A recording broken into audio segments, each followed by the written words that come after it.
আগুনে জ্বলতে থাকা কঙ্কাল মানুষ যে গুলি খেয়েও থামে না, সে আসলে কে? ভিডিওর শুরুতে আমরা দেখি এক রহস্যময় কঙ্কাল মানুষকে, যার পুরো শরীরে আগুন জ্বলছে। সে খুব সহজেই জেলখানার লোহার শিকল গলিয়ে বাইরে বের হয়ে আসে। ঠিক তখনই তার সংকেত পেয়ে সেখানে আসে একটি ভয়ঙ্কর মোটরসাইকেল।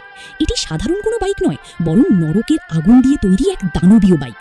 সে বাইক নিয়ে বের হওয়ার সময় একজন পুলিশ অফিসার তাকে থামানোর জন্য গুলি চালায়, কিন্তু গুলি তার কোনো ক্ষতি করতে পারে না। বরং সে শান্তভাবে নিজের ভাঙা চোয়াল ঠিক করে আবার বাইকে উঠে বসে। এরপর শুরু হয় দারুণ এক তাড়া। অনেক পুলিশ মিলে তাকে ঘিরে ফেলে, কিন্তু সে বাইক নিয়ে সরাসরি ব্রিজ থেকে পানিতে ঝাঁপ দেয়। অবাক করার মতো বিষয় হলো, সে পানির ওপর দিয়েই বাইক চালিয়ে চলে যায়। সবশেষে সে একটি উঁচু ভবনের দেয়াল দিয়ে সোজা বাইক চালিয়ে ছাদে উঠে যায়।